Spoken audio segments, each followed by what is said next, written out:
Hi, friends. We're going to get started right at 5 because this will be recorded um, and want to make the most use of our time. So, if Raylan and Lena, y'all can watch to see if other folks come into the waiting room, I'm gonna I'm gonna go to the Facebook and make sure that that's situated.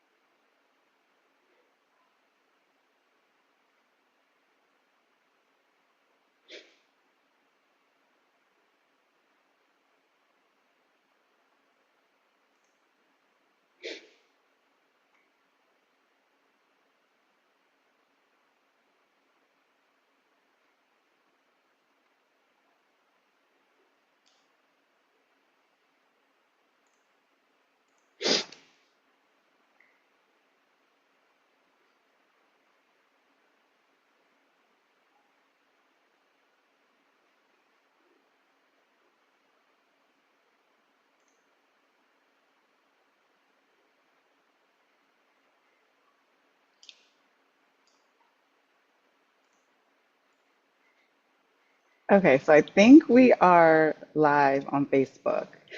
Um, and I'm really, really, really excited. Thank you. I don't know if I have to keep that Facebook screen open. Do you all know if I need to keep the Facebook screen open? Probably I do, huh? Um, to keep the live stream going. Oh no, it says that it's still going. Okay. So I cannot put into words how excited I am about this book and book club. I've been having a lot of really great conversations this couple past weeks about like this transition journey that I'm on. And so, people are like asking me about my thoughts about what's going on in this country. and I've really been spending a lot of time with books because, as we all know, that's one of the ways I access the ancestors. As the nerd that I am, this book in particular, I will say, is one that I have not read in a really long time. I'm hoping that some of you, this is not like a first time that you're experiencing this book. Um, but it's one that I'm hoping that folks will participate in this conversation. And I tried to structure book club in such a way that even if it's been 10 years since you've read the book, or if you haven't gotten a chance to review it, I was telling Raylan, because Raylan and I are here at Root Springs in Annandale, Minneapolis, and for the first time we're in the same physical location, and I was saying, I feel like this book club today is going to kind of be like a Bible study because I pulled quotes that as I was reading, I just felt like so supercharged by some of these quotes, and they're so timeless in so many ways. Um, but this slide is here to remind me that I need to introduce myself because I always jump into WTF like everyone on here knows me, but I'm Dania Davy. I'm the human behind Land and Liberation. And along with my teammates that are on this call, we support farmers, land stewards, small scale producers, and their communities of support through WTF, the newsletter, and these sessions that we have together. And all of us were having a team meeting a few weeks back, and everyone was kind of like tired, and we're all on Zoom all day, and we're kind of over it. And Raylan asked about what book we're reading or something, and like the entire team got so excited to share like what they're reading and make book suggestions, and it was just like it just animated everyone. And it just reminded me of like how many people have used coming together around reading a text throughout the course of the revolution. And so I really wanted to have a book club with folks. I've been talking a long time about the possibility of being like, in a little bit of a professor role with some of what I shared during WTF. But I thought this book is a really good book for this moment that we're in. And for some of you, it's new to you. For others, The Wretched of the Earth is a pretty famous text about coloniality and its lasting legacy. Frantz Fanon is a Martinique-born doctor, psychiatrist, philosopher, wrote tons of books that he's famous for, and I don't want to sell him short, but like a real like father, thought leader of the revolution. And this book, I think, is one that it affirms me and it reminds me that like there have been ancestors thinking about these same conversations that we're having right now, and we're inheriting so much wisdom from them. But it also like affirms that the moment that we're living in is not normal, right? Like we should not become desensitized to everything that is happening all around us. And so wanted to jump into this book, and that's the why. But before we get started with Jean-Paul Sartre's Preface, which I really do hope everyone got a chance to read, I wanted to invite Raylan to help us get grounded because this book is kind of heavy. Like, I mean, like he like throws around the word genocide, right? And so I want us to really like have some time both at the beginning and at the end to metabolize some of the weight of the word. So, Raylan, if you wouldn't mind helping us ground. Hi, everybody. We are going to be reading from Lucille Clifton, and the title of the selected poems book as a whole is How to Carry Water. But I'm going to be reading The Lesson of Falling Leaves, which is very fitting for here at Root Springs because you can hear the leaves crunch under your feet. So it's like fall is happening, all the things. Live this in your day-to-day life. Ashe. So the lesson of falling leaves. The leaves believe. Such letting go is love. Such love is faith. Such faith is grace. Such grace is God. I agree with the leaves. Thank you.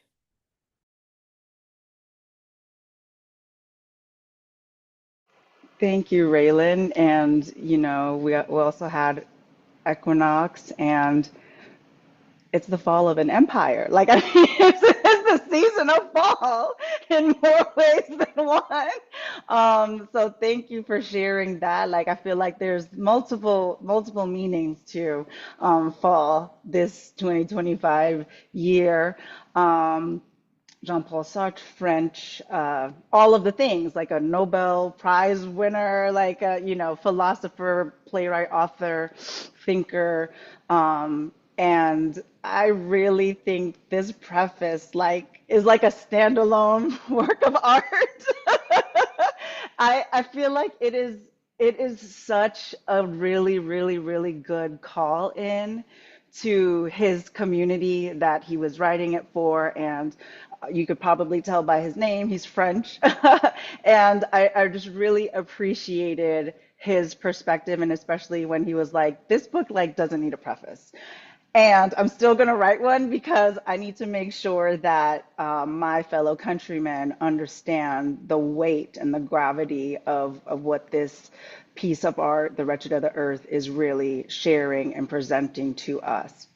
So before we get started, I was just curious, if anyone wants to come off mute and share, like for those who've read the book before, if it was your first time reading it, like what was the vibe? Like how did it feel to like visit for the first time or return to this text?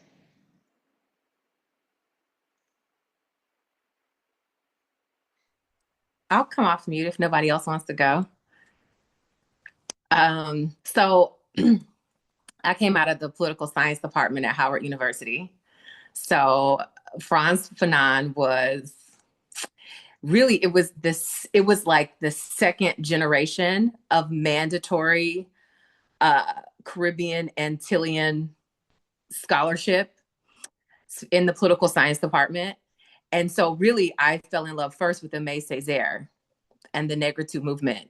And so the short question of revisiting it is being adult enough at this moment to put into context the degree to which Fanon was properly the student and the second wave, right? This was my political fascination, liberation movements, specifically those that were successful in name in the 60s. That's I'm gonna just let that rest right there. But yeah, the timing, it's a whole little portal. And then I just want to say before we begin that I don't know if anybody else here is from Louisiana or maybe Canada, but I may be the only one who was born in a failed French colony.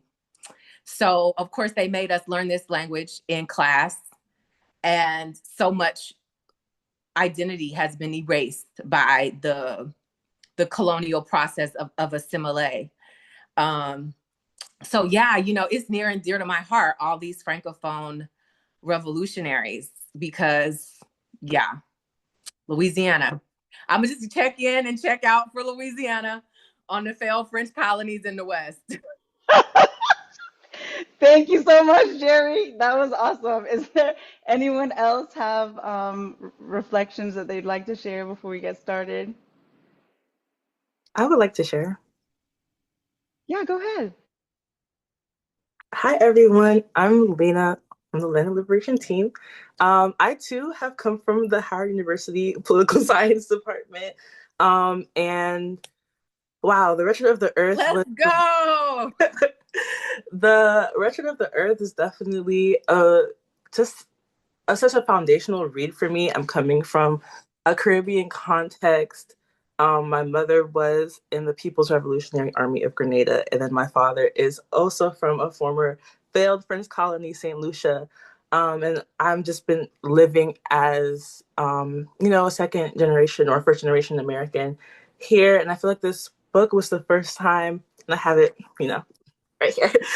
This book was the first time that I was really able to contextualize my experience in like a global sense and understand really where my family and my history and what my experience has been in this like overall context, know that I wasn't alone and feeling like dehumanized, and that this experience I've had is just like a reflection and honestly purposeful in like how these oppressive systems are meant to like use us as batteries to just fill and fulfill their own needs. Honestly, like they just use us as batteries, and this book really just, I don't know, it struck me in a way that I haven't really experienced since, honestly. It's like the foundation of my political thought, and just really opened my mind up to what is out there and what people are talking, what conversations are already being had, and just helped me expand where I was, how I was thinking about things, and knowing that this playbook, this colonial playbook, is international, and it spans like time and material. Like it's just, it's the same thing happening today, like we were just saying. So it just holds a really special place in my heart. And that's really all I have to say. Thank you so much, Lena. Oh my goodness. I can't believe we got Lena to come on off mute. That was like a whole moment. Y'all don't even know. Is there anyone else that wants to share any reflections, and no pressure? But I know this book brings up a lot for a lot of people. Everyone, it's a Shay here, also on the team. I'm in an area where my Wi-Fi is kind of going in and out, so I'm driving. I come from Tuskegee's political science department, and I'm from Orange County, California, and my family is from Cabo Verde. And I did not grow up hearing the stories of our people in this way. And so my first introduction, maybe like many other folks, was just like turning a page and needing to sit there for a moment with it. Not only was it like heavy reading, but it would sit and linger. And I realized it was about to reframe the way that I saw the world and humanity in it. And so revisiting the preface, I was like, oh damn, like I forgot about this part. And I'm so grateful when I think when you're required to read the preface of books, because that's the part that's easy to skip over when you want to just jump to the meat of it. So I appreciate that we went back to that, and the richness of setting up the what was to come in the novel was it was perfect for this time and this era, and it gave me pause. So I'm excited to see what comes of this conversation. Thanks, Ashay and Miss Annette. I see you're off of mute next. I'll keep it short and brief. I was also a one class short for being a poli-sci double major of history. And I am so enthralled with you younger folks, because I think I might be the oldest one in the room. And I am a lifelong learner. So my exposure, I'm going to tell you in a minute, was very limited to authors such as this I'm reading. I attended Newberry College in Newberry, South Carolina. It's a Lutheran college. However, the claim to fame to Newberry College is the school of Lee Atwater. So I had a lot of Republican, but they were kind of moderate Republicans. You could get along with these moderate Republicans. So that was the basis of my poli-sci in history. So that's why I'm saying I'm a lifelong learner. And I just found this fascinating. And then when he said something about masses, because I also went to seminary, and I was like, well, am I contributing to this colonialism in my religion? So that's also the thing when I finished reading that I got from the just the introduction. I'm just blown away. So thank you. Oh my goodness. Thank you. This, as you can all see, like this was exactly how I was hoping that this would go. And thank you all so much for those who jumped in. Hopefully, we'll hear other voices too as the conversation continues. And I wanted to jump back into the quotes because, especially for those who didn't get a chance to read, I know it was short notice to know that you're joining a book club. And I wanted to make sure that I pulled out some quotes for discussion. And this was one of the first quotes that just really jumped out to me. And I think let me read the quote first, and then I'll share my reflection. And I want to invite folks in with a couple of questions to some of these quotes that I'll share. But Sartre wrote, "The European elite undertook to manufacture a native elite. They picked out promising adolescents. They branded them as with a red-hot iron, with the principles of Western culture. They stuffed their mouths full with high-sounding phrases, grand, glutinous words that stuck to the teeth. After a short stay in the mother country, they were sent home whitewashed." So this brought up a lot for me returning to it at this stage of life. I really liked the phrase grand glutinous words, because I feel like that is that's a really good way of describing how I feel as someone who, came to my version of like a colonial power, and is a part of, I would consider myself now to be like Afro-Native elite based on my assimilation into Western culture during my time here in the United States.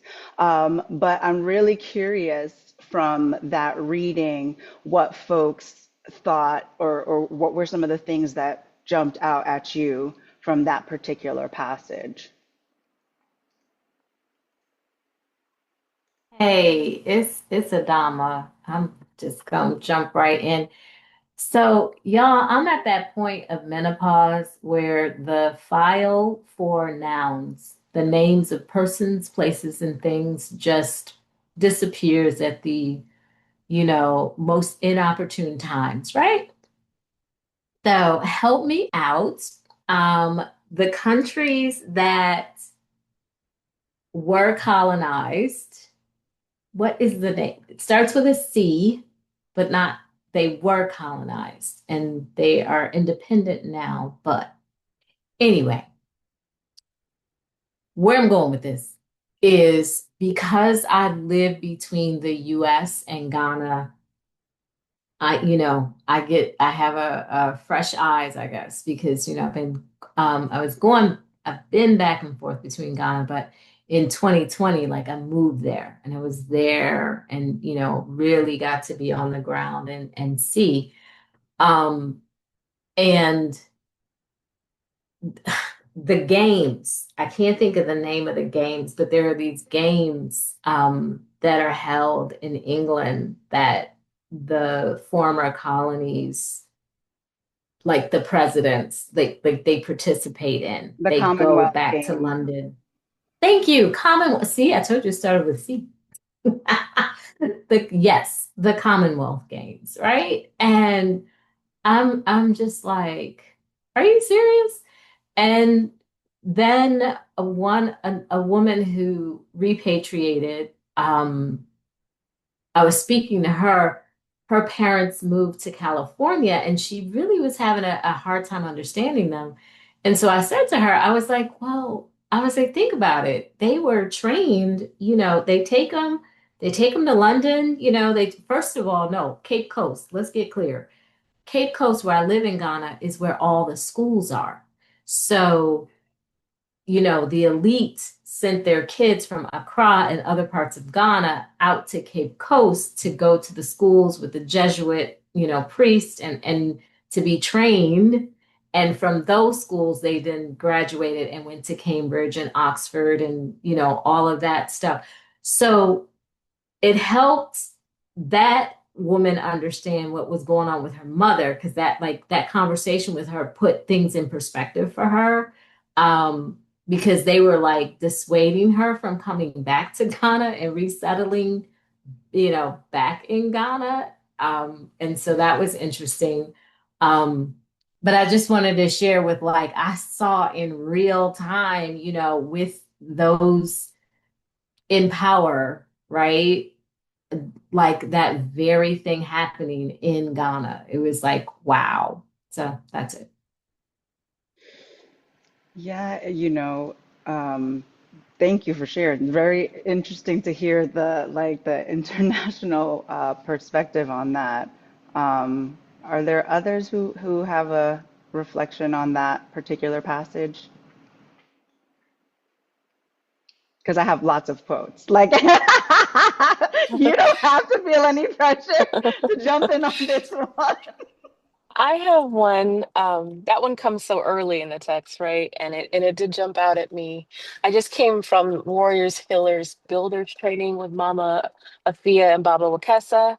And one of the things that we were doing is talking about the language of our emotions.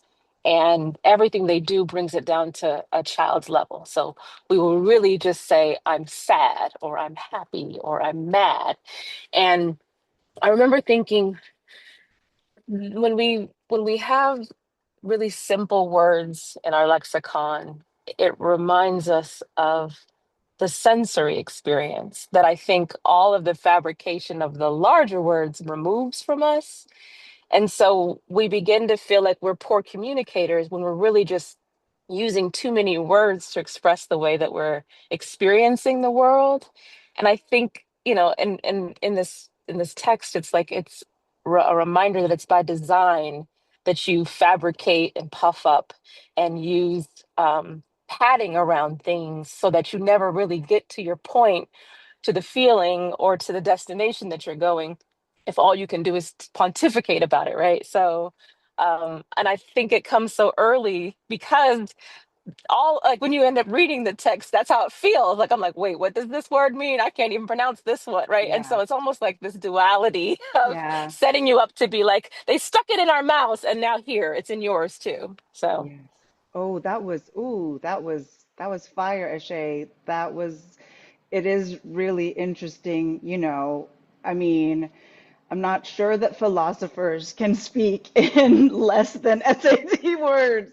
And you're absolutely right about that. That's a part of the detachment that starts between ourselves when we're being colonized. Very, very dope. The next quote for me that jumped out because you know he sets up the fact that you know there's a generation that kind of goes along with that assimilation and aspiring to be a part of what the European identity is of the colonizer. But I really, really, really love this passage where he writes, a new generation came on the scene, which changed the issue.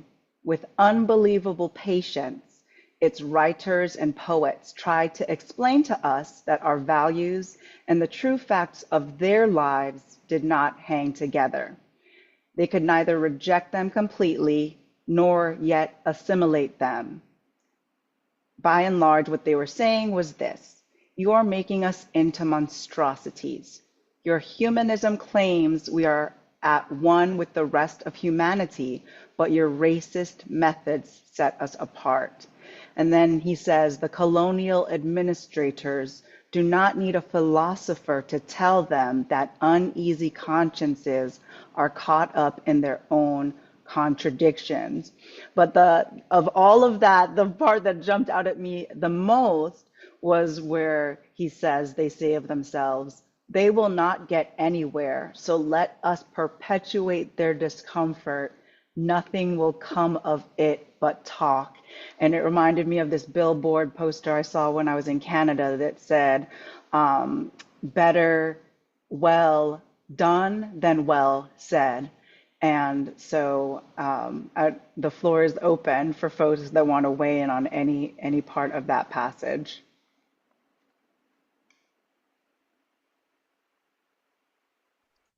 I'll I'll go. And you know, the the reason why I brought up negritude is because this is the moment where the colonized of the French meet each other, right? And I went through a microcosm of this experience going to Howard, being from the Deep South, right? This is my encounter with the entire Caribbean. My community is very black and white by design, no nuance. You don't even really get to be anything else. And so my encounter with learning other people's liberation struggles is showing up and meeting them. So this is what Senghor, Césaire, and Dumas experience in Paris. Senghor goes on to be the first elected president of Senegal. Césaire goes on to become a political attaché, a colonial, you know what I mean? A colonial representative of Martinique, and Martinique never becomes free. Martinique is not free right now, which is wild. And without losing the point, I guess this is the beginning of me as a learner understanding the sheer value of zooming out and just comparative struggle and comparative analysis, because things don't really light up for them fully until they meet a different version of themselves on every fucking French-speaking island. And they're like, oh my God. But they're also watching the Harlem Renaissance play out. So it's these, this is the beginning of like, we just got our hands cut off for learning to read. The generation that produces a completely literate population because it's so fucking important to us. So just the ability to learn how to read becomes the expression of radicality. And so out of that, now you have Black people from everywhere in New York City on the, like, first of all, we're about to show out on just how fucking fly we are in this weak ass colonial language. And so, you know, they're exporting art, revolutionary art all over the world. And now you have these Francophone Caribbean folks meeting in Paris. Like, what are we going to do? You know, we need to write up something, you know? And so now you get laissez negritude in juxtaposition to all the Francophone singers and performers. And without going long, fanon is the generation after that that says we got to do more than tap dance in Paris. Yes, that's cool. And also, nobody's about to hand this power over. And as somebody who went from a Howard to a colonial institution abroad to study colonial political structures, it really fucked with me when I learned that they were choosing magical Negroes from every island to educate in Paris on purpose. So that when they had their liberation discussions, they had the rooms bugged, they knew everybody's plan, they had put the language in their mouths, the structure on the paper, and they was like, now walk this out on time and let's see if you can do it. And, you know, Mandela was one of these as well, right? So this is playing out in every language across the continent and in the Caribbean. And so the need to never be divorced from a larger geopolitical reality in order to even understand where the fuck you are. Excuse my language. I'm working on it. I'm sorry, y'all. I'm sorry, everybody. Miss Bethel, my bad. I'm gonna get my life together. I promise you. But that's the part that be having me really crunked up, is this reminder that if you're not having this conversation in plurality with every colonized person, with every tribe, with every nation, you are not having no conversations at all. And if they manage and if they can manage the language and the structure of the conversations, you might be better off sitting in silence. I'm done. I'm on my whole. Yo, no, I'm like, go off, Jerry. I told y'all this was gonna be like a religious gathering on this night. That yes, you just spoke so many things. I'd love to hear other voices in reflecting on that. That was power right there. So people might not want to go after that, but please join. I'm afraid to go after that one, honey. I was like, yes, don't worry about the language. Don't even worry about it. I was just thinking two things. Well, my dad's people are from Miami, Bahamas. So they had that British colonialism, which is, you know, so I was like, you know, my dad's kind of real tall and he's very quiet and he has that sensibility of British. And I think some of that, when he, you know, his family moved to the United States, he kind of kept that strong, silent person in order to not to get killed, basically. Even though he was an athlete and went to school and all that stuff. And I did take French, but I don't remember anything in French. I don't remember. I know bonjour, that's it. Um, that's it. But I was just thinking when you said that, you know, we have Tim Scott from South Carolina. He's a Black Republican that we don't like. But you know, he got his first job working at Chick-fil-A. And it's kind of like what you just said. You take these people over to, you know, Europe and get them taught and educated and then bring them back.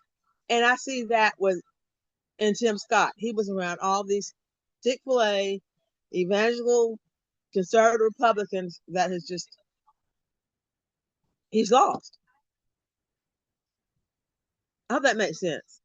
It made perfect sense. And I think that most of us some of us on this call at least, were in gifted and talented or magnet programs or went to, you know, Ivy League colleges or whatever the things, you know, whatever those things that, you know, as a, you know, Jamaican born United Statesian, like that was the thing, that the aspiration was to go to these institutions by which you will get your good enough card. You'll get your good enough privileges card. And that sister that just lost her job writing for the either Washington Post or New York Times, she said that. She was like, I got all of the degrees and I got all of the things that would give you privilege, and I still couldn't even use a First Amendment right. So it is very true that folks that get selected to be removed from their communities, in some cases, as we'll later see, they become broken people because they're trying to integrate things that are not able to be integrated. And then in other cases, I think they come into an awakening, and that's the inevitable outcome of any kind of process of dispossessing folks of their native truth. And so that's why this next quote for me really like hits that mark, because Sartre is writing from the perspective of the European when he says that of this person, the tone is new. Who dares speak? Who dares to speak thus? It is an African, a man from the third world, an ex-native. And like that is it's like, how dare you have the confidence of speaking like a European?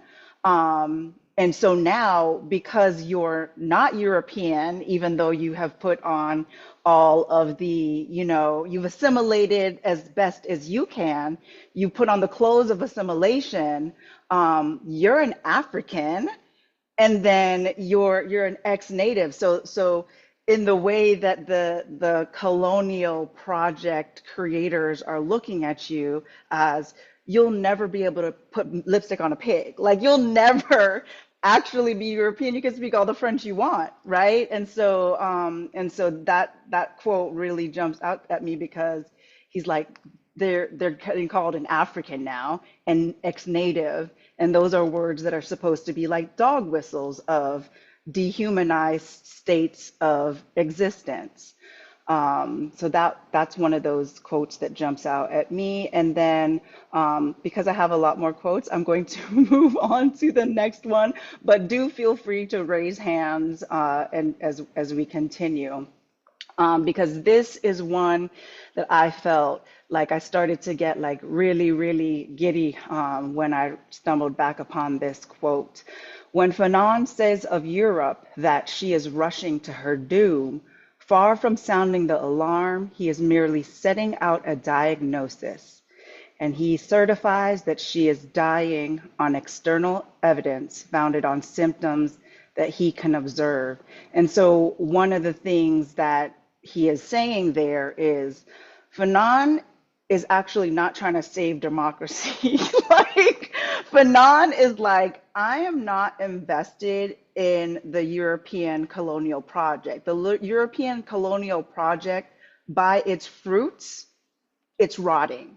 Like, all of the extractive colonial race-based capitalism that this whole global colonial project was wooed by its fruits, you're seeing, okay, the earth is in pain, humans are in pain, like it's leading to its own demise. And so because of that, it's very much inevitable that the people that are bearing witness to that are going to be ahead of the curve in terms of saying, like, America, you in trouble, girl. Like, there's the people that have been bearing the brunt of environmental injustice. They've been sounding that alarm for decades. And it reminded me, that quote, that section reminded me of in 2008 when, the housing crisis, there had been a significant foreclosure epidemic amongst African American homeowners. And that was the cue. That was the cue so that everyone else didn't have to experience that same wealth loss. And so it's the very people that have been the victims of these colonial systems that have the best assessment on, where that path leads. So are there any any folks who want to jump in on that one? And I'll put that quote back up on the screen as well.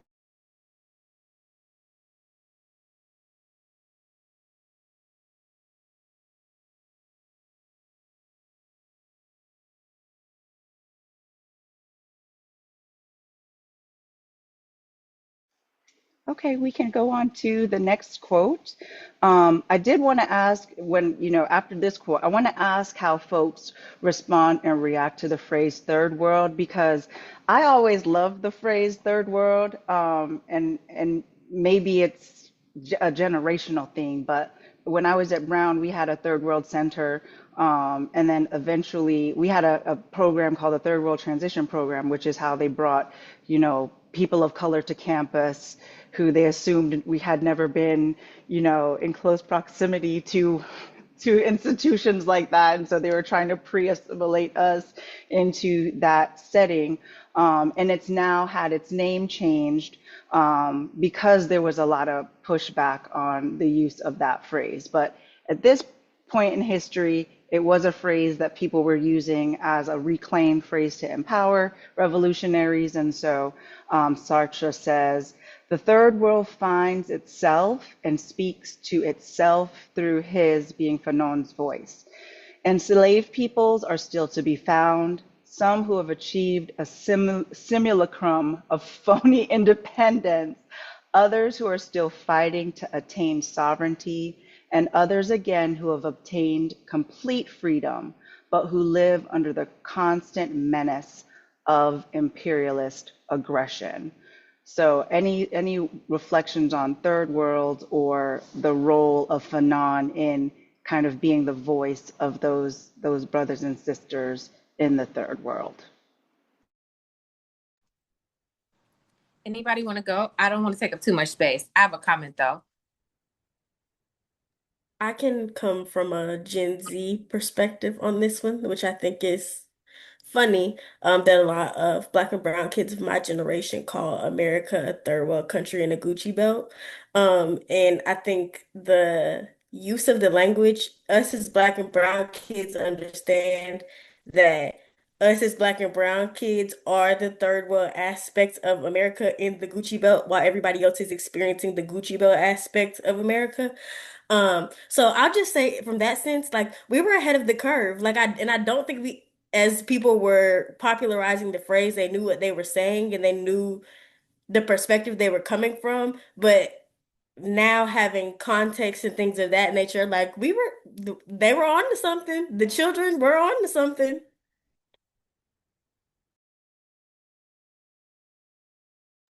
Every day, every day. Anybody else want to go? Like, again, I don't want to be taking up too much space.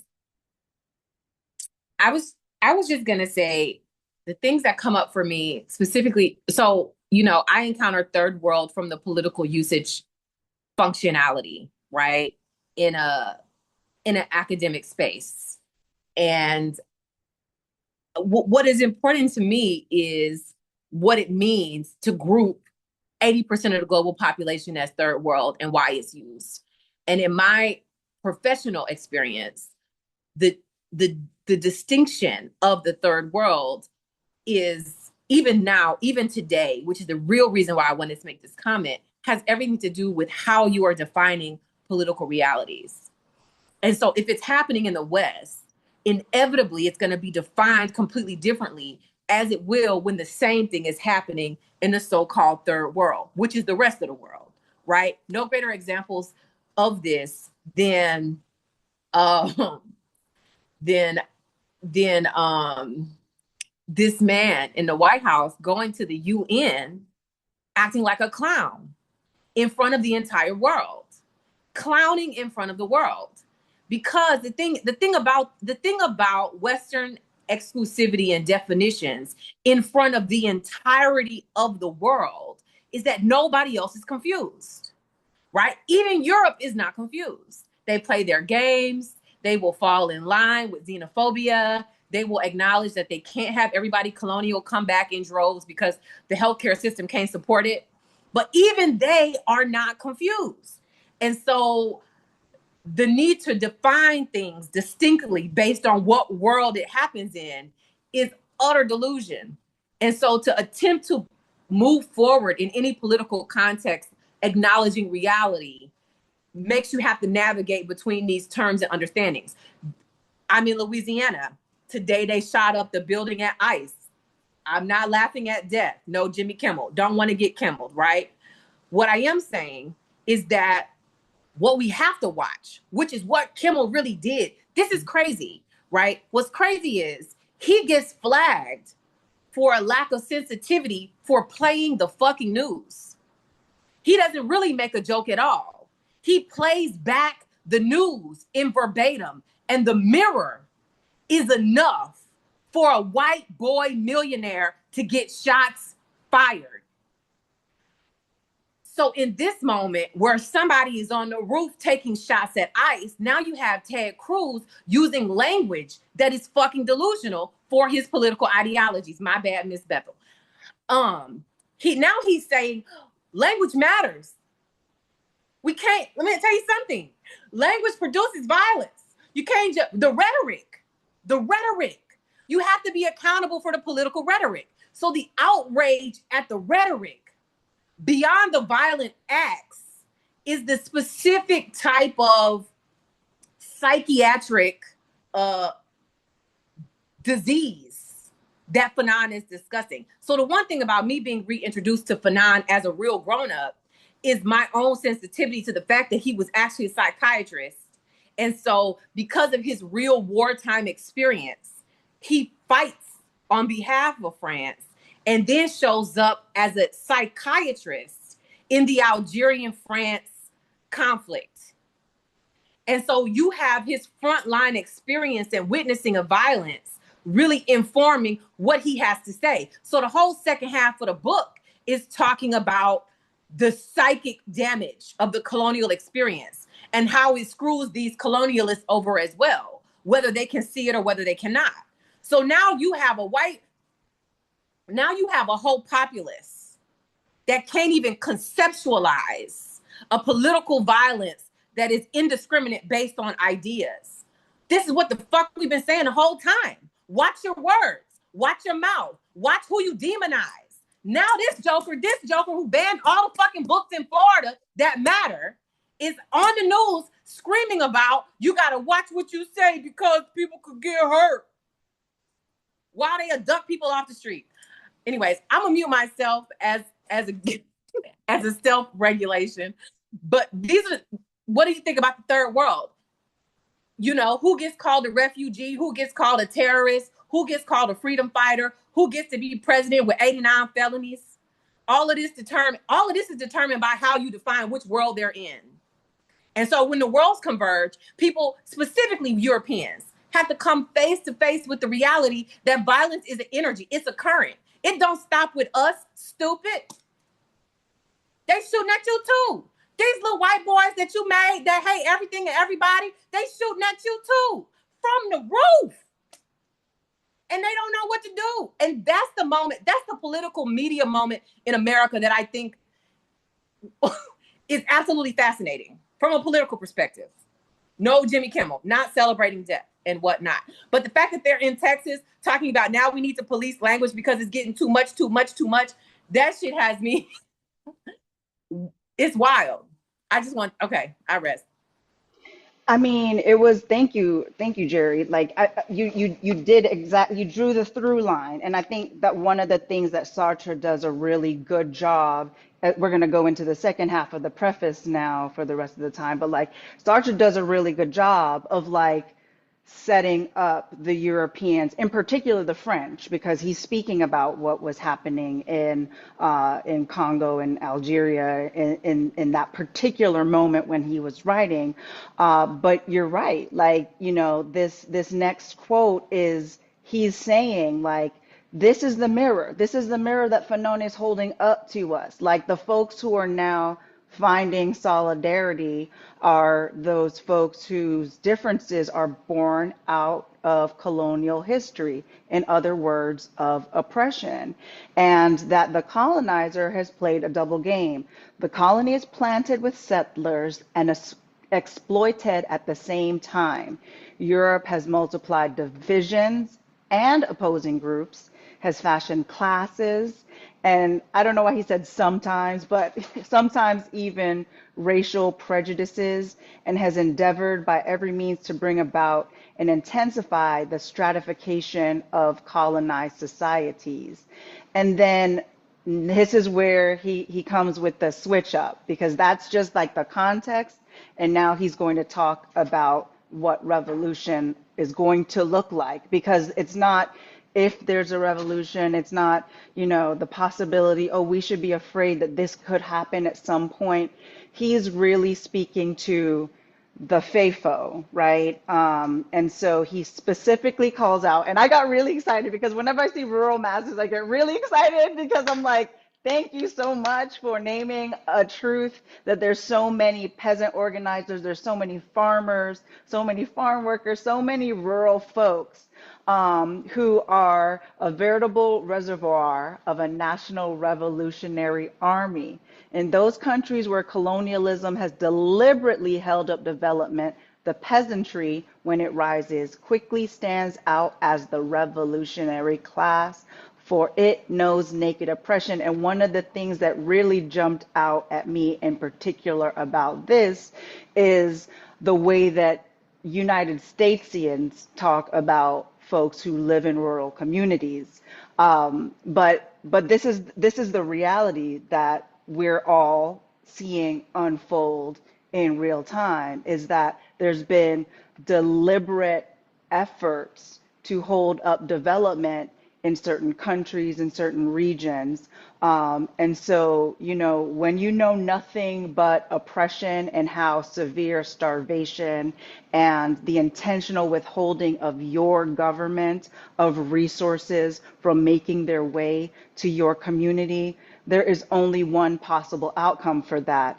And he names it. He says, for the only true culture is that of the revolution, and it is constantly in the making. I love, love, love, love. I love that whole passage so much because, I think that as someone who like really glamorizes the 60s, because everything was happening in Africa, everything that was happening, like all of the revolutionaries that they were like, let's try everything. Let's have study groups. Let's have like taking up arms classes. Like, let's learn these laws backwards and forwards. Let's have these little like Black Panthers had like little Boy Scouts and Girl Scout types troops. Like they were like, let's try some of every single tactic that we can consider. And this is a moment that's happening like across the world. Like when all like my island got its independence as a part of this wave. And so, those of us who came to this country in the 80s, like our parents were like a part of those. Lena and I were talking about that. Like our parents were the ones that were like, yeah, we're gonna like revolt and like start a new world.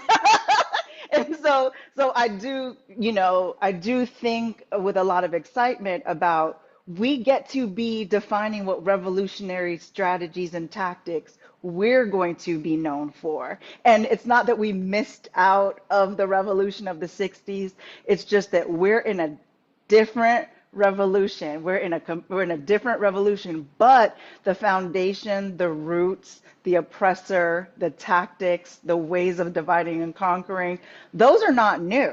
So that's why I said in my What to Expect When You're Expecting Fascism class, I'm like, these folks are literally like plugging and playing. They're like, what happened in the 1930s that led us to World War II? They're like, okay, let's just copy and paste that text into like federal policy in this year. And so there's so many advantages that we have as people who are intentionally studying the writings of revolutionary writers, that their tactics were for their time, and what are the tactics going to be of our time. And we're seeing some of that. We're seeing folks starting to experiment with different types of strategies and tactics. And I'm just wondering if anyone has any thoughts or reflections about just the possibility of revolution to be a practice, to be a culture that is constantly adapting to the realities of its time.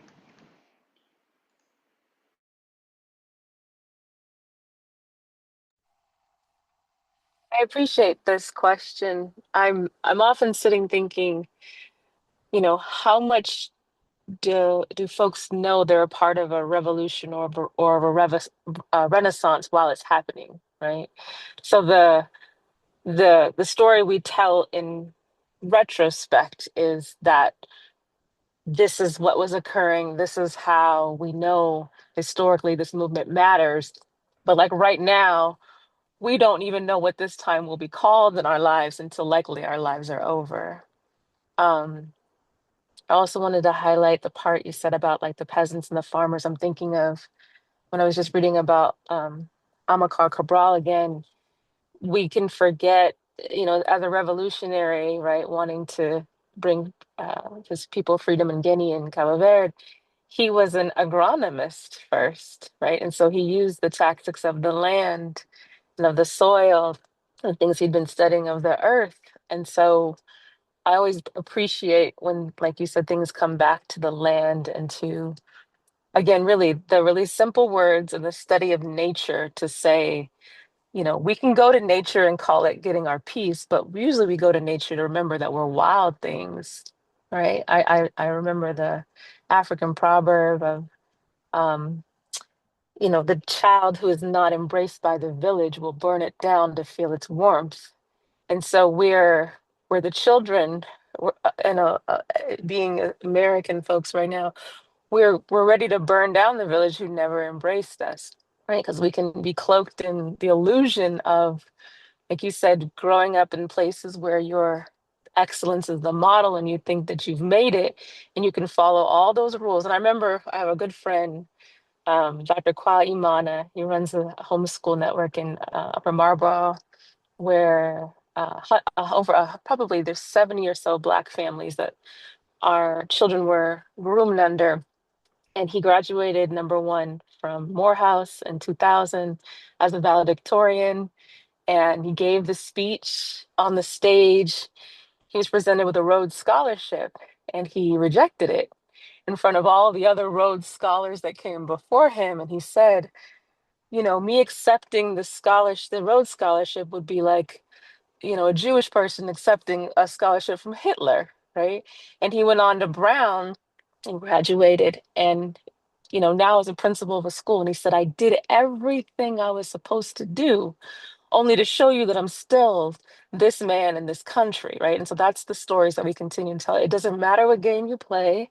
It doesn't matter who you are or what title or what school, from Oxford to Stanford to Yale, that everybody's here, and you're still the daughter and the son of a village who will never embrace you. So I think it's appropriate to remember that WTF is a space for farmers and landowners to be able to be reminded that they're supported. And so I wonder what the story will be told about this time and space. So that's what it brings up for me. Thank you, Ashay. That was super dope. Any others? Um, okay, so the next, yeah, we'll leave it at that because that was perfect. Jerry, this actually made me think specifically about you in the conversation that we had a few weeks back. But, he says everything will be done to wipe out their traditions, to substitute our language for theirs, to destroy their culture without giving them ours. And then this piece, the second part, I was like, I've had so many conversations with people who are in some state of physical exhaustion. And it says right here, sheer physical fatigue will stupefy them. If they have any spirit left, fear will finish the job. Are there any thoughts that folks would like to share or reflections on that passage?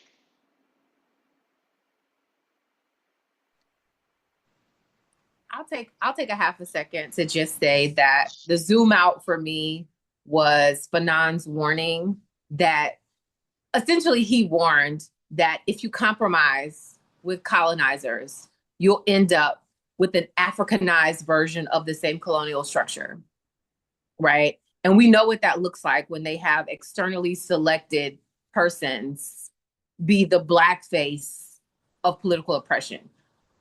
Bless you, Ashay. It's yeah, I know, right? I can see it on the video. Bless you. The demons can't live around here. You know what it is. So anyway, distractions. I'm sorry. But this notion that that's the lesson. Jimmy Kimmel, as superfluous as it was, compared to all the other things happening in the world, was the red herring of, if you can shut up the millionaire white boy on major network telling jokes, oh shit. And so Wretched of the Earth is Frantz Fanon saying, I've been on the front lines on both sides. One, we're fighting this battle in the mind. There's so much violence and psychological trauma at play.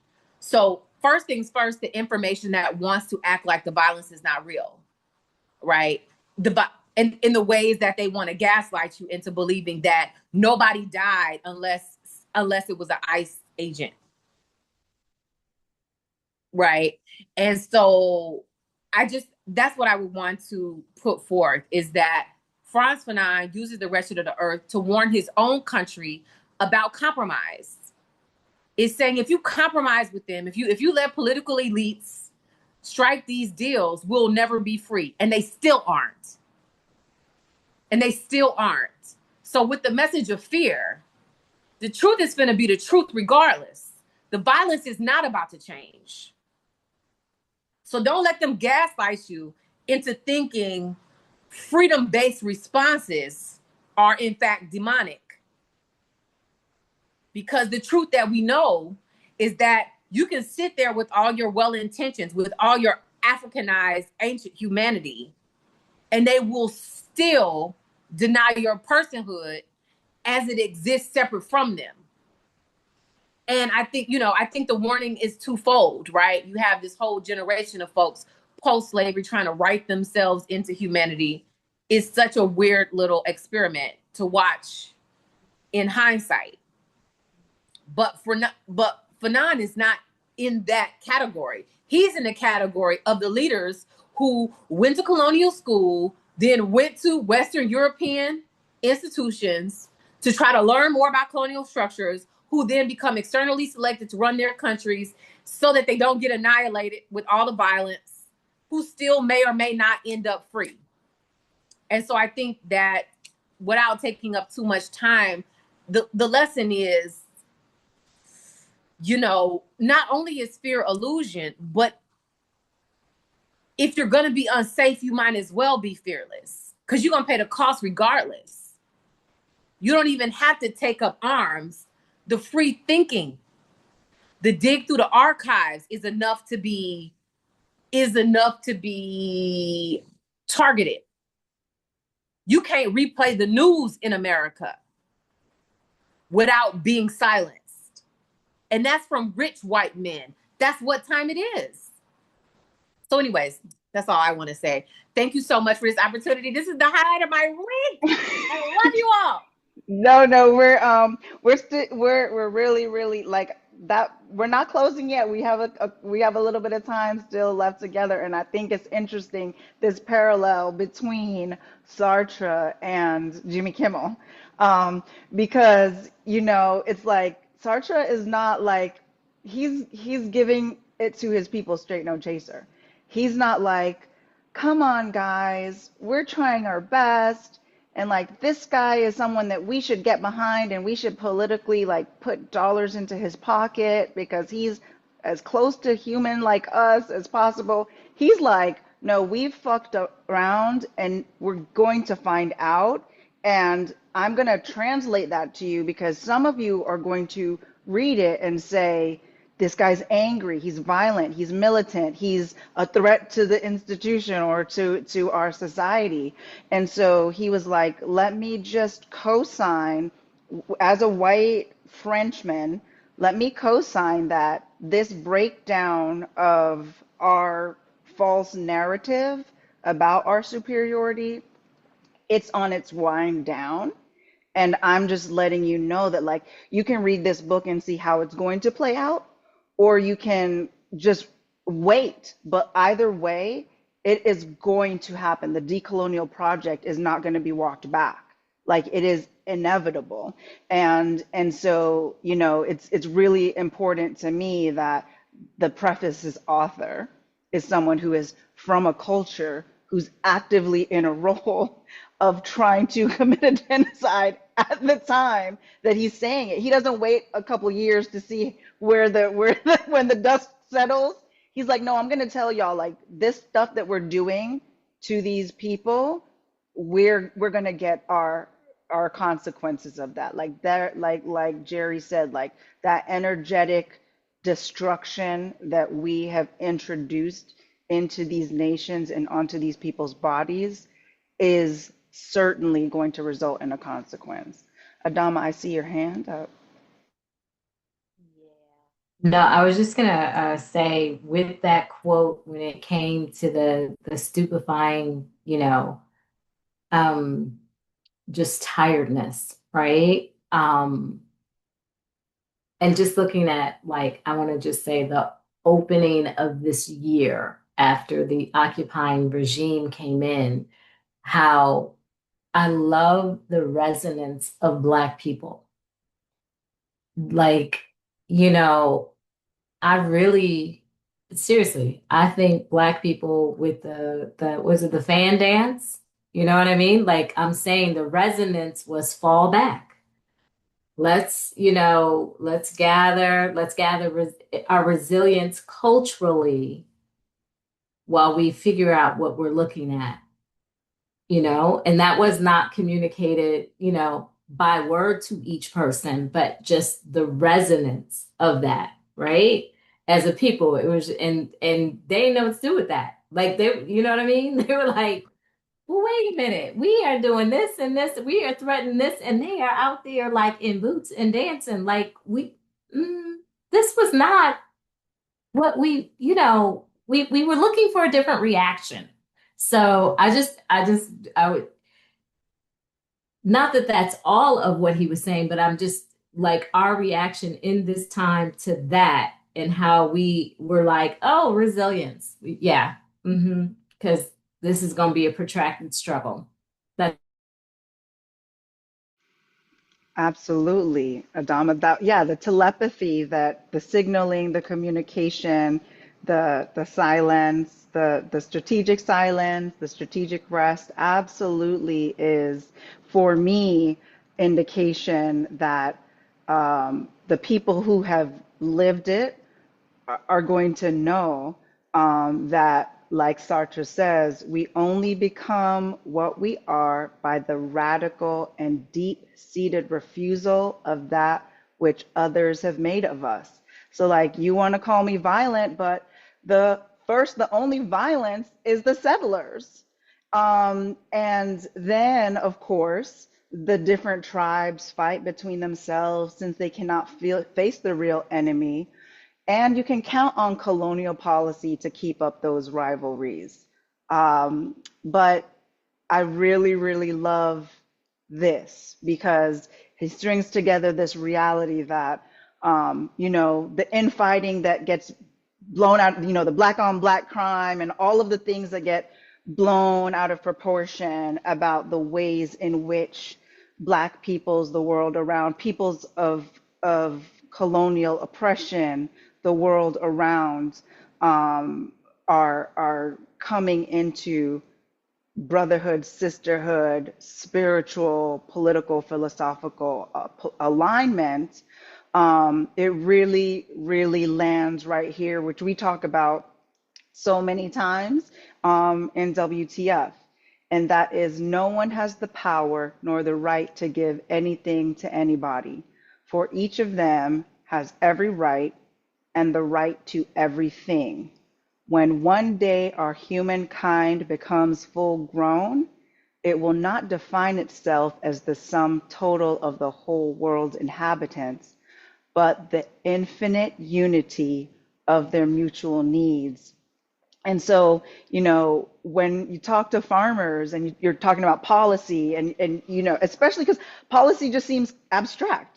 History seems abstract. Like I think part of why a lot of folks don't join a book club or they part of the shaming of being a nerd, part of the dumbing down of culture and this way of this anti-intellectualism movement, a lot of that has to do with the reality that those of us who are using a trauma informed response to analyzing data, historical documents, and evidence, we're going to bring a sensitivity to the needs of the most vulnerable, because most of us who come from any kind of background that has been directly impacted by colonial oppression, why we went to these elite institutions was to bring back the knowledge, to bring back the skill sets, to bring back the proximity to privilege and power that was supposed to protect us from the ultimate demise of the colonial project. And what he's really pointing to is that those of us, like the farmers on these calls, like those of us who support the farmers on these calls, like we're really doing a human needs assessment, because that's the only true way to approach what people need to receive. Like me designating a right to you that I can give you and take away, a First Amendment right is conditional upon these XYZ variables. Like all of that is a false smoke screen. Like there's no truth to the neo-colonial project. Like there's no truth to, you have to prove to me you deserve human rights, you deserve civil rights, the nature deserves rights, right? Like that is not even something someone can say. Like the reality is we're human beings and we have human being needs. And the colonial project has completely failed. The neoliberal project has completely failed to meet those needs. Otherwise, we wouldn't see people resorting to revolution. Sartre talks earlier on, like all they wanted was to assimilate. Like if we would have just let them achieve as much power and privilege as we achieve when we get these advanced degrees, they probably would have just like kept our culture, our European nationalism going in these distant lands. But because we decided to be racist and say that no matter how hard you work to assimilate in our culture, no matter how perfect your French is, you will never be a Frenchman. Now we've left them no other choice than to see our human rights project as a complete and utter lie. And we did it to ourselves because human needs remain unmet. Human needs remain unmet. We're living in the United States of America, and there are people who do not have their basic needs being met, and they're being attacked by their government because they do not have their human needs being met. And that's something that there's no word play that can get around the revolutionary response a human is going to have when they've endured unmitigated suffering at the hands of the state. So yeah, I love that he brought it back to needs, because like Ashay was saying, like it's really about these basics that farmers fundamentally understand, these basics that children fundamentally understand. And we've created this whole smoke screen, and now the smoke is dissipating.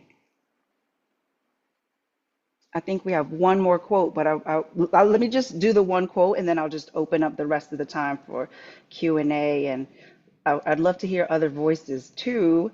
And of course, I want to hear from Jerry again. But so the quote that I want to end on, and I felt like I wanted to like jump up and down and run around and do a backflip, because like, it's funny, you read these things at different stages in life and different things jump out to you.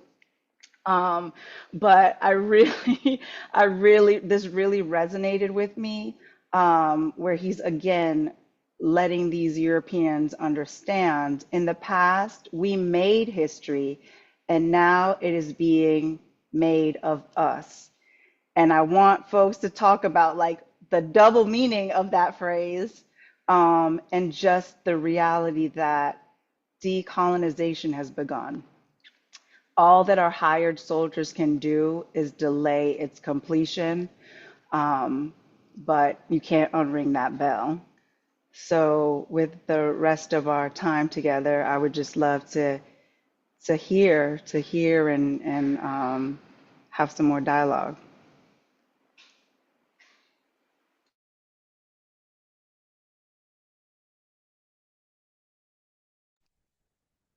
Look, I tried to give it a few seconds for anybody. Look, first of all, I just want to thank you because for the poli sci nerds, I feel like Shay understands me. You know what I mean? Because all my family went to Southern and Grambling. And so in my own bloodline, international political conversations, I have to have them with my friends from other places. Because North and South and Central Louisiana is not really bothered with what's going on outside of our neighborhood. So thank you for creating the space to even have this conversation. It feels like the degree that has not benefited my life at all, at least the thought exercise is valuable. Right? In the interest of we got all the things. And just to be specific, I never say this as a point of pride. But for full disclosure, I left Howard and went to Oxford. Most of the political science department at Howard at the time was former Nigerian military men. So they very much put me up to it, right? Along with Dr. Robert Cummings, who was an authority on African politics at the time. So it's this whole consortium to write me into Oxford, which is whatever generational wave of what Fanon is discussing. Because he meets Aimé Césaire in France, because he's the next, is it Martinician or Martinican? Excuse my ignorance, to show up in Paris. And so this notion of like, the thing to remember is as this thing unfolds, if you are a woman of color, any color, there are people coming behind you. So how you occupy the spot, even in the context of colonial foolishness, has everything to do with the experience of the woman or person who is on the next bus behind you. And so this is a very clear experience of what it looks like to run the baton as far and as quickly across the line as possible, and then pass it, banking on the person behind you being fucking faster. Right? Shout out to Shelly Ann and all of Jamaica. You know what I mean? I just want to say that. I know I'm out of control, but that's essentially what I want to say, is this notion of we have these intergenerational structures geared towards putting people in place to do a thing. I would like to identify myself as one of those people, right? HU, I see my kindred on the line. They ran us the Pan-Africanist diasporic script of what it means to be all in this together. So much so that most of the time we can operate completely independently without even knowing each other, because we are showing up on mission just with the understanding and the consciousness of everybody having an independent struggle and choosing your own specific role to operate within that. Again, thanks for the opportunity to even discuss. Frantz Fanon is, here's the thing. I just want to say this before I close, because, you know, we have to give credit where credit is due.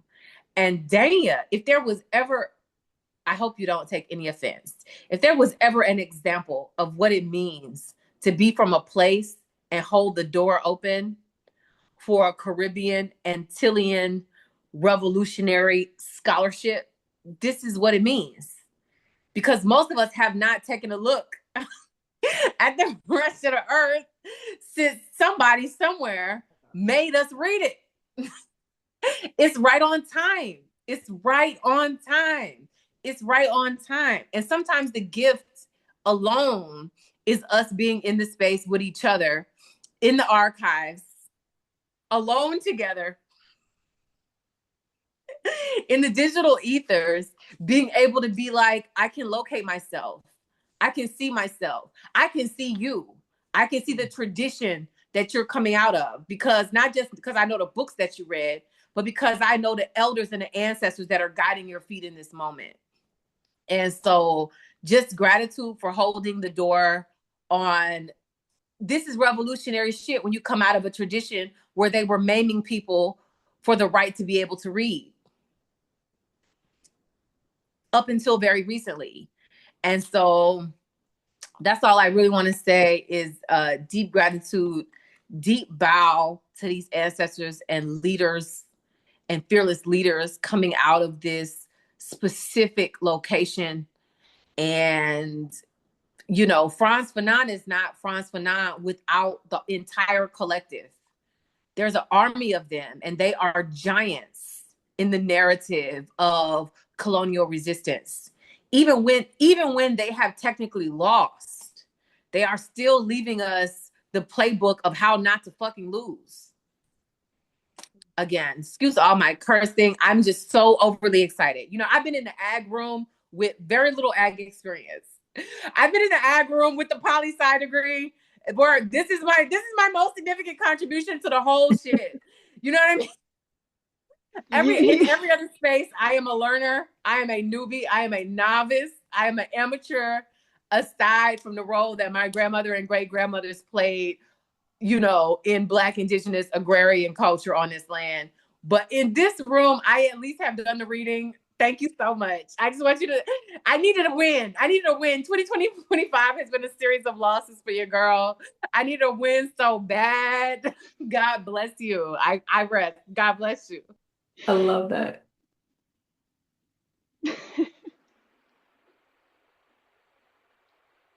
I love that. Real quick, y'all, because I got to give you my real. So,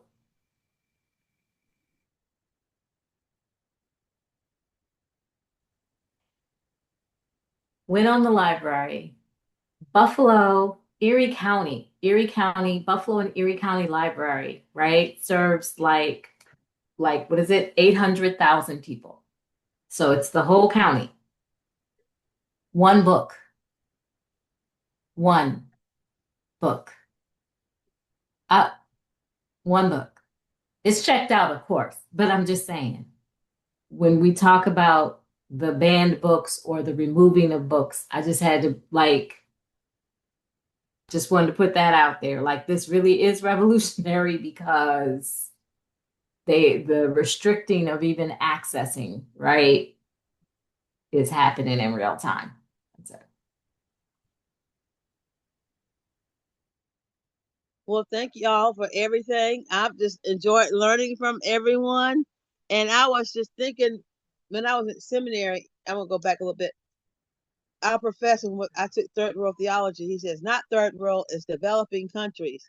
And that when you read that quote, I said, I feel like in South Carolina, we're becoming a third world country. We, because of the powers to be, want to keep us in that space and not learn anything, not be educated. You know, at least we have a decent ag culture in South Carolina, so we have that for us. But on the federal level, we're not going to have that space. And I don't know if you read your note today about Ben Carson being back in the ag department. I'm like, oh my God. So anyway, but I was just thinking, when we're going through that, one of the books I got from the library is called White Trash. And I use part of that book for a testimony of how people become manipulated, the settler kind of aspect of it, how they become manipulated. And we see this today with this manipulation of these culture wars, and how that affects not only me, but everyone else. And when I'm out there trying to speak truth to power, and they're like, oh, no, that's not happening. Or, we need this and this and this. I'm like, okay, I'm not going to sit there and argue with you. I'm just going to do my testimony. I'm going to put facts in it and figures in it and call it a day. It's up to you if you want to learn what I'm giving you. So, And then the third thing I was thinking about, Newberry College, I finally finished in 86, but I went to seminary in 2000, that they finally got a Black Studies program. And I talked to Dr. I can't think of his name, at USC, and I said, well, I hope the Black Studies program and the Feminist Studies program does not be gone, that we could still be able to keep it, because all this foolishness. Right now, it's still going strong. But Newberry College is a private institution, even though they do get federal money. So I thought, well, maybe I need to donate my books to Newberry College on African Americans and feminism. So that was my thought when I heard all of y'all. And thank you. I enjoyed hearing from everyone. And I'm just like, yes, I found my tribe. Sorry, I don't like that word. But anyway, I found my group. And thank you for everything. Does that make sense? I hope so. Of course it did. And we have about 5 minutes left. I don't know if there's anyone else. I know Lena, you typed something in the chat, but is there anyone else who has? I do have a little bit of closing remarks, but is there anyone else who wants to share? I would like to share really quickly, a little personally as well. But this week or tomorrow is the anniversary of my father's death and my St. Lucian dad.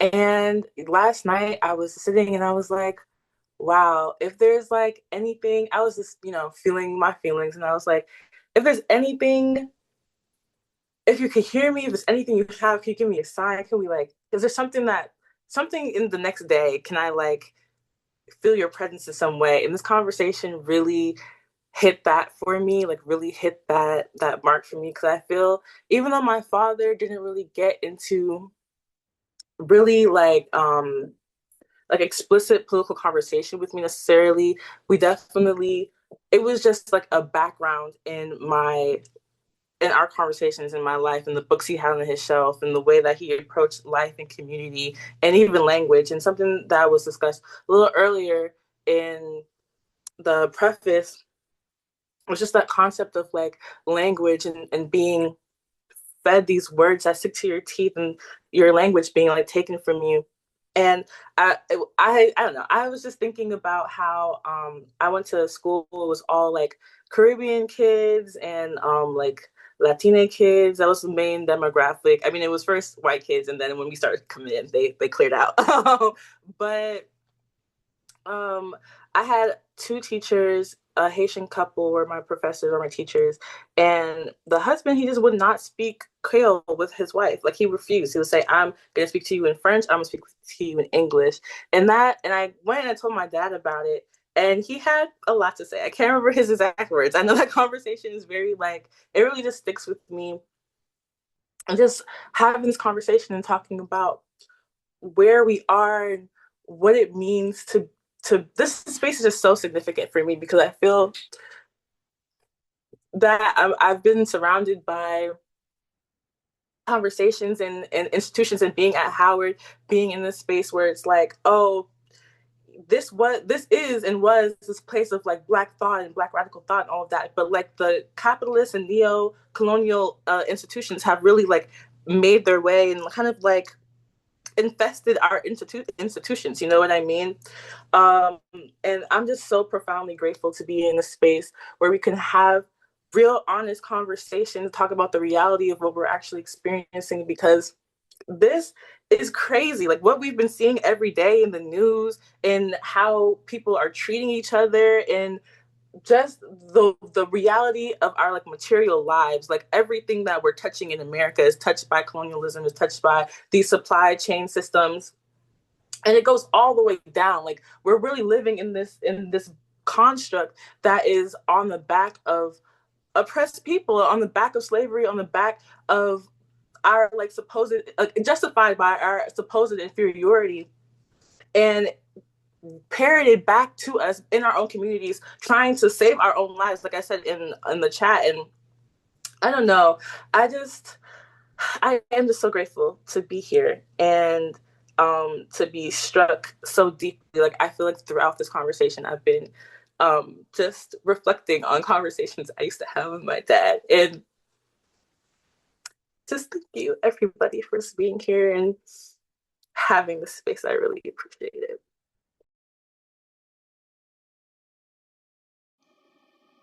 Thank you for being here. I am so grateful. Um, you know,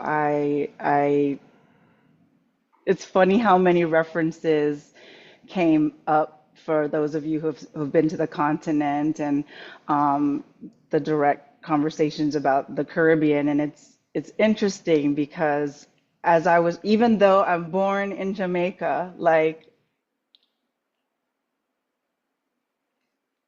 I've lived here a really long time. And, I see so many ways in which African American farmers um, really have tried to build a nation.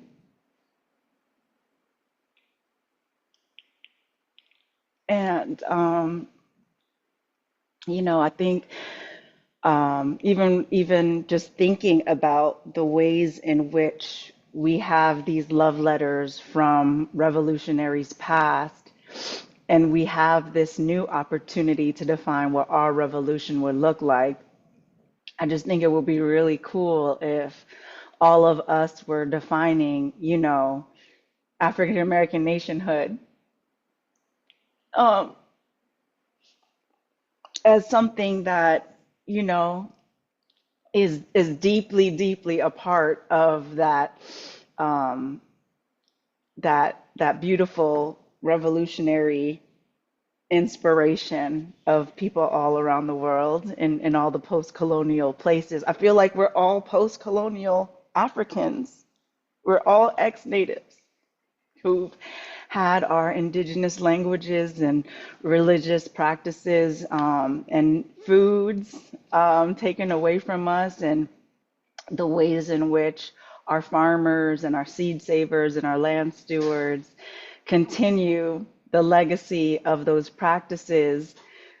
That means that a lot of times they don't have a chance to read a book like this. And it's a love letter for them too. It's a love letter for them too. And so, one of the things that I'm hoping, because we will still be reading this book at the next book club. The next book club will not be next Wednesday, but the following Wednesday, we're going to read pretty much the first half of The Wretched of the Earth. So those of you who are fired up on Fanon, you get a chance to really sink your teeth into that chapter about violence and what real violence actually is in a time where the definitions of basic terms that we all know the meaning of are being turned on their heads.